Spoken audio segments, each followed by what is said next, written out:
Hello all and welcome to our today's English newspaper reading and translation classes. तो आज की class में आप सभी का स्वागत है। आज का हमारा टॉपिक है, आप देख सकते हैं, वॉर ऑफ एट्रिशन।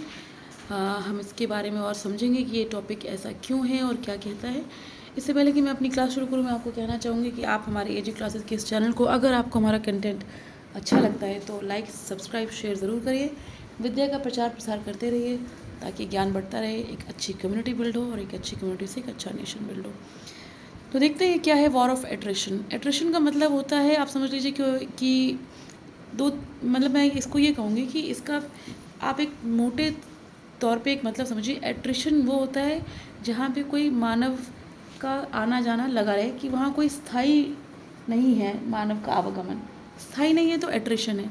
जैसे आज कोई एक पर्सनल आया और उसने परसों छोड़ दिया कोई काम, एक एग्जांपल दे रही हूँ आपको, फिर उसी काम को किसी और ने ज्वाइन किया, 3 दिन बाद किसी ने छोड़ दिया, तो ये होता है एट्रिशन। ये इसका एक एग्जैक्ट मीनिंग होता है। मैं आपको देखिए, इंग्लिश के हर शब्द के 2-3 मीनिंग हो सकते हैं, डिपेंड करता है किस कंटेक्स्ट में कहा गया है। हम देखते हैं कि यहाँ पे वॉर ऑफ एट्रिशन को किस कंटेक्स्ट में कहा जा रहा है। एक 2 लाइन की समरी दी गई है, पढ़ते हैं। कहते हैं डिस्पाइट मिलिट्री गेंस, इस डिस्पाइट मिलिट्री गेंस मतलब इसके बजाय कि जबकि मिलिट्री से उनको फ़ायदा हो रहा है, सोल्यूशन टू मेस्ट, जो सोल्यूशन है मेस्ट के लिए, इंसर्जेंसी के not rest on just violence. मेस्ट का सोल्यूशन इंसर्जेंसी जो होती है उनकी, उसको रेस्ट नहीं किया जा सकता सिर्फ झगड़े पे, वायलेंस पे।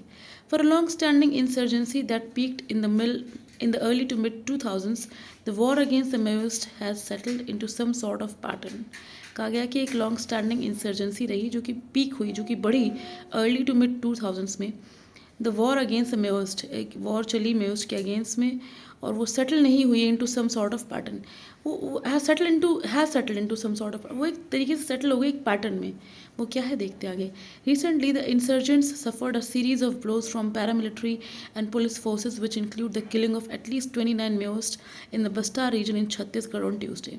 कहा गया कि रिसेंटली इंसर्जेंट्स जो हैं उन्होंने सफ़र किया है एक ब्लो को, जो कि आता है पैरामिलिट्री और पुलिस फोर्सेस की तरफ को भी इंक्लूड करता है, और उसमें करीब 29 मेओस्ट मारे गए हैं। वो कहाँ पे, बस्ता रीजन के छत्तीसगढ़ एरिया में, और ये वारदात मंगलवार को हुई है।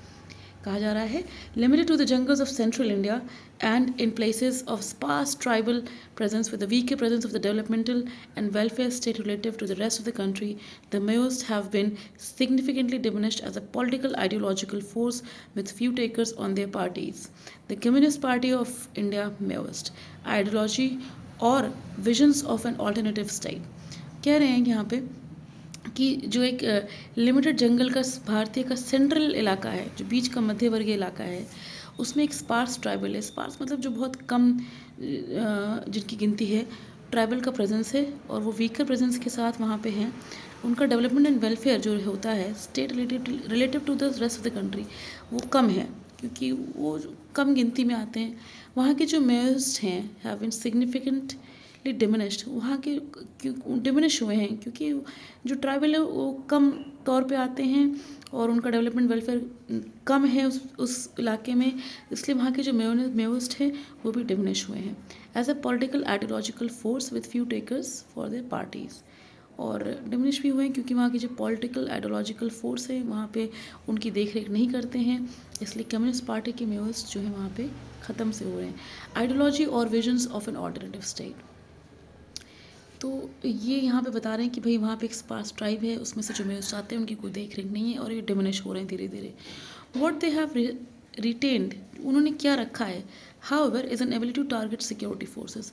जो कम गिनती के मेयोस्ट हैं वो खाली इतना रिटेन कर पाते हैं कि जो टारगेट सिक्योरिटी के जो पर्सनल हैं उनको टारगेट करते हैं, उनसे लड़ाई झगड़े होते हैं। Evident in killing of 22 paramilitary personnel in April 2021 and 10 jawans in April 2023। वो क्या करते हैं, पैरामिलिट्री के जो पर्सनल है उनको मार देते हैं या जवान्स को मार देंगे, और ये वारदात हो रखी है 2021 और 2023 में।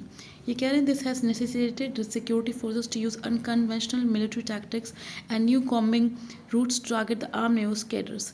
इसका नतीजा ये हुआ है कि सिक्योरिटी फोर्सेस ने एक अनकन्वेंशनल मिलिट्री टैक्टिक्स को अपनाया है और नए कॉम्बिंग रूट्स को बनाया है ताकि वो टारगेट कर सके आर्म्ड मेयोट्स कैडर्स को, जो कि उनको मारते हैं। जो मेयोस्ट आर्म्ड, जो बंदूकें लेके चलते हैं, उनसे अपने बचाव के लिए उन्होंने नए टैक्टिक्स अपनाए हैं। आगे पढ़ते हैं, कह रहे हैं while these attacks weaken the military strength of the Maoist, जबकि ये अटैक्स वीक करते हैं मिलिट्री स्ट्रेंथ ऑफ माओइस्ट के, they can not cumulatively wipe out the threat of insurgents as claimed by the union government. वो एक collectively cumulatively उस threat जो insurgents के थ्रू आते हैं उनको ख़त्म नहीं कर सकते, ऐसा यूनियन गवर्नमेंट बताती है। This is because the Maoists are in difficult hilly terrain and have shown the ability to win over some discontented sections of the tribals who are affected by the civil war।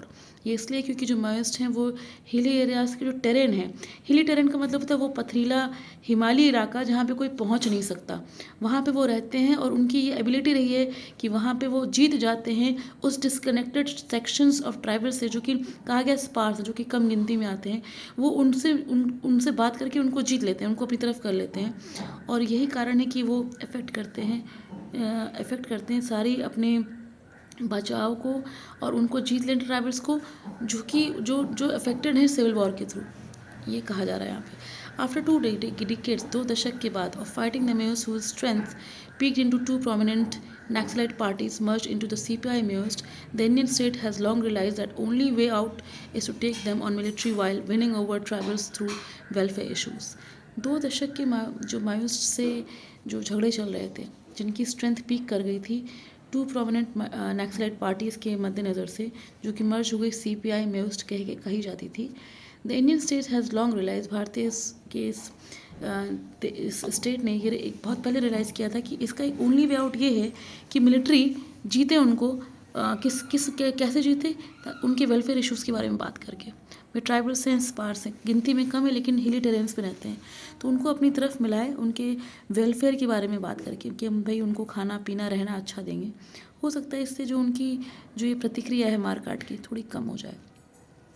कहा गया in the late 2000s the use of ploys मतलब एक तरीके का समझ लीजिए एक कहा जाता है ना कि एक प्लॉय बनाया, मतलब एक तरीके का प्लॉट बनाया, एक तरीके का उन लोगों ने ऐसे करके एक प्लॉट बनाया कि हम भाई इस प्लॉट में इसको ऐसे मारेंगे।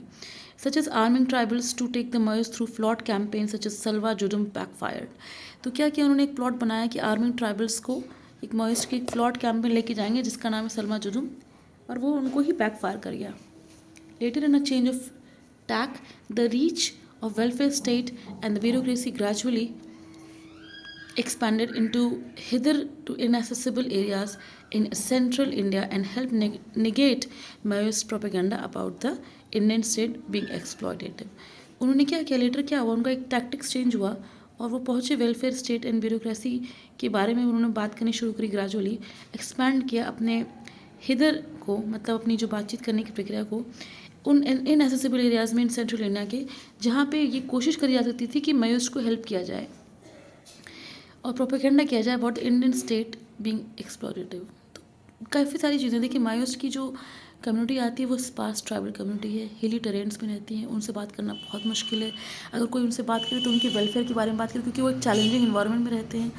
देखिए गुस्सा तो उनको होगा ही, क्योंकि डिफ़िकल्ट सिचुएशंस में जो कोई भी रहेगा वो, और वो भी ट्राइबल एरिया के, देखिए जो लोग रहेंगे, तो उनका जो माइंडसेट रहेगा वो बहुत एग्रेसिव रहेगा। जब तक कि उनके वेलफेयर के बारे में बात करके उनको पैसिफाई नहीं किया जाएगा तब तक वो कोऑपरेट नहीं करेंगे, उनको एक अच्छी तरीके की लिविंग नहीं दी जाएगी, कोऑपरेट नहीं करेंगे। देखिए एक Maoist एक बहुत बड़ा मुद्दा रहा है, काफ़ी अरसे से चल रहा है भारत में। ये अभी भी कोशिश जारी है कि कैसे Maoist का जो इन लोगों का जो एक अप्रोच है उसको मेलो डाउन किया जाए, ताकि एक सुरक्षा बनी रहे।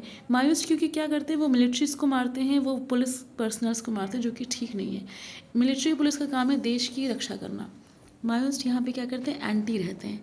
एंटी रहने से सुरक्षा घेरा कम होता है, इसलिए कहा गया है कि Maoist का जो वॉयलेंस है उसको ख़त्म करना है। और उसके 2-3 तरीके सरकार ने भी काफ़ी लंबे समय से अपनाने की कोशिश करी, लेकिन बस यही है क्योंकि ये ट्राइबल एरिया से आते हैं तो इनकी जो समझ-बूझ है, देखिए वो एक तरीके से अलग हो जाती है, और इनसे नेगोशिएट करने का एक आर्ट डेवलप करना पड़ेगा सरकार को, ताकि इस वॉयलेंस को ख़त्म किया जा सके। तो ये हमने छोटा सा एक पैसेज पढ़ा, ये अपने आप में एक बहुत बड़ा मुद्दा है और एक करंट अफेयर्स का भी टॉपिक आता है।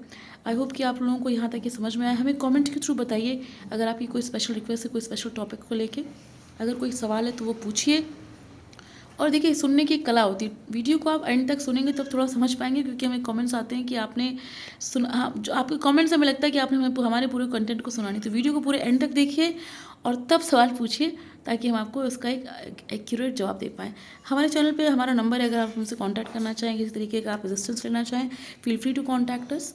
और ज़रूर हमें बताइए कमेंट के थ्रू अगर आपके कोई सवाल है, कोई पर्टिकुलर रिक्वेस्ट है। हमें उम्मीद है आज का टॉपिक हम आज यहीं क्लोज करते हैं, और हमें उम्मीद है कि आपको हमारा कंटेंट अच्छा लगा होगा। हमारे एजी क्लासेस को ज़रूर लाइक शेयर सब्सक्राइब करिएगा, और हमें सुनने के लिए आज आपका बहुत बहुत धन्यवाद। Thank you.